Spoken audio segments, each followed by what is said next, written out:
Panorama group, जो सोचता है वो करता है। छापामारी होता है तो सरकार द्वारा प्रायोजित होता है, ठीक है। और जब किसी भ्रष्ट अधिकारी पर छापामारी होता है तो सरकार द्वारा प्रायोजित नहीं है, ये कोई बात है। चित्त भी मेरा, पट भी मेरा। संपत्ति मिलेगी, चूंकि लगातार कई वर्षों से अधिकारियों लूटपाट मचाए हुए हैं। जनप्रतिनिधि का कोई कदर और सम्मान नहीं है और पदाधिकारी जो है घूसखोरी में लिप्त है। भाई ये तो सिर्फ उन्हीं क्या क्यों हो रहा है, सारे पदाधिकारियों का रेड हो, आपको पता चले कितना भ्रष्टाचार है बिहार। जो ये पुल बनाने वाली कंपनी थी सिंगला, उसका भ्रष्टाचार सामने आया था, तो सारा विभाग तो भ्रष्टाचार में लिप्त है। मुख्यमंत्री जी अस्वस्थ हैं, सबको पता है। उनके अस्वस्थता का फायदा उठाकर कुछ लोग बिहार को लूटने में लगे हैं। तो उनका एकदम एक लाइन का स्टेटमेंट है कि किसी भी भ्रष्टाचारी को जो भ्रष्टाचार में लिप्त हो उसको बख्शा नहीं जाएगा। तो उनके द्वारा अगर इस तरह की कार्रवाई, अगर उनके ऊपर ईडी की कार्रवाई होती है तो मुझे नहीं लगता है कि कहीं से भी गलत है। भवन निर्माण विभाग के मुख्य अभियंता के घर ईडी का रेड चल रहा है। ऐसे में बजट सत्र का अंतिम दिन विधानसभा में इसको लेकर काफ़ी सियासत हो रही है। एक तरफ जहां बीजेपी के विधायक का कहना है कि ईडी स्वतंत्र है, अब तो ये विपक्ष के लोग मानेंगे, वहीं विपक्ष के विधायक आरजेडी हो या भाकपा माले, उन विधायकों का कहना है कि जेडीयू पर नियंत्रण रखने के लिए भारतीय जनता पार्टी ईडी से रेड करवा रही है। भवन निर्माण विभाग जेडीयू कोटे के अंदर है और ऐसे में बीजेपी जेडीयू पर नियंत्रण रखने के लिए ईडी से रेड करवा रही है। क्या कुछ बीजेपी, जेडीयू, आरजेडी और भाकपा माले विधायकों का कहना है, छोड़ जाते हैं आपको इस वीडियो के साथ। बहुत बढ़िया है, तो प्रमाणित कर दिया कि ईडी किसी के दबाव में कोई सरकार के अनुकूल काम नहीं करता है। स्वतंत्र विभाग है और पूर्ण रूप से स्वतंत्रता से काम करता है। लेकिन आरजेडी के विधायक आरोप लगा रहे हैं कि बीजेपी के लोग जानबूझकर करना चाहते हैं, इसलिए ईडी की छापे जब उन पर छापामारी होता है तो सरकार द्वारा प्रायोजित होता है, ठीक है। और जब किसी भ्रष्ट अधिकारी पर छापामारी होता है तो सरकार द्वारा प्रायोजित नहीं है, ये कोई बात है। चित्त भी मेरा, पट भी मेरा।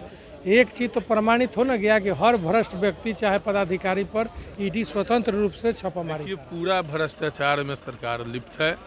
जितने अधिकारी है सैकड़ों करोड़ रुपए की अवैध वसूली किए हुए हैं और एक अधिकारी है। सभी अधिकारियों पर अगर ईडी की छापेमारी की जाए तो सब लोगों को यहाँ अवैध संपत्ति मिलेगी, चूंकि लगातार कई वर्षों से अधिकारियों लूटपाट मचाए हुए हैं। जनप्रतिनिधि का कोई कदर और सम्मान नहीं है और पदाधिकारी जो है घूसखोरी में लिप्त है। आरोप लगाते हैं कि बीजेपी के साथ जो जाते हैं सदाचार होते हैं, लेकिन नीतीश कुमार तो बीजेपी के साथ है, उनके अधिकारियों पर जांच चल रही है। अब देखिए, ये बात तो आप सही बोले थे, नीतीश कुमार जी को तो खत्म भी तो करना है, इसलिए वह सदाचारी नहीं रहेंगे। क्योंकि नीतीश जी कम दिनों के मेहमान हैं, इसलिए उनको भ्रष्टाचारी सटा के बनाया जा रहा है, क्योंकि जड़ से समाप्त करने की साजिश चल रही है।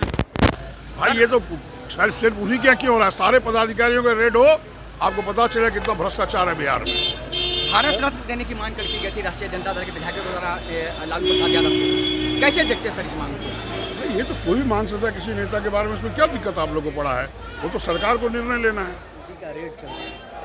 अरे भाई इतना लूट है, ये तो सबको पता है। कुछ दिन पहले जो है संजीव हंस पकड़े गए बिजली विभाग के मामले में, जिन्होंने घूस लिया था, और आज ये पकड़े जा रहे हैं। पूरा बिहार, पिछले दिनों आपने देखा जो ये पुल बनाने वाली कंपनी थी सिंगला, उसका भ्रष्टाचार सामने आया था, तो सारा विभाग तो भ्रष्टाचार में लिप्त है। मुख्यमंत्री जी अस्वस्थ हैं, सबको पता है। उनके अस्वस्थता का फायदा उठाकर कुछ लोग बिहार को लूटने में लगे हुए हैं। बीजेपी के विधायक कह रहे हैं कि ईडी स्वतंत्र है, अब तो विपक्ष कहेगा ना। नहीं नहीं नहीं नहीं, ये भवन निर्माण विभाग किसके ऊपर, किसके पास है? बीजेपी के पास है। किसके पास है? जेडीयू के पास है। तो बीजेपी के द्वारा जदयू पर नियंत्रण रखने के लिए, मुख्यमंत्री को, जदयू के नेताओं को डराने के लिए जदयू के नेताओं के विभागों पर छापेमारी की। तो देखिए भाई, अगर वो भ्रष्टाचार में लिप्त होंगे तो अगर उनके घर पे ईडी का रेड पड़ रहा है तो मुझे नहीं लगता कोई गलत काम है। क्योंकि माननीय मुख्यमंत्री श्री बिहार प्रदेश नीतीश कुमार जी जीरो टॉलरेंस नीति पे विश्वास करते हैं और उनका एकदम एक लाइन का स्टेटमेंट है कि किसी भी भ्रष्टाचारी को जो भ्रष्टाचार में लिप्त हो उसको बख्शा नहीं जाएगा। तो उनके द्वारा अगर इस तरह की कार्रवाई, अगर उनके ऊपर ईडी की कार्रवाई होती है तो मुझे नहीं लगता है कि कहीं से भी गलत है। लेकिन आरजेडी के विधायक आरोप लगा रहे हैं कि जेडीयू के ऊपर नियंत्रण करने के लिए बीजेपी ईडी से रेड करवा रही है। नहीं, ये सब तो मनगढ़ंत कहानी है। अब देखिए वही है कि सबसे बड़ा चीज़ है कि आरजेडी वालों के पास तो कुछ है नहीं, जब कुछ है नहीं तो यही सब ना बयान देंगे वो।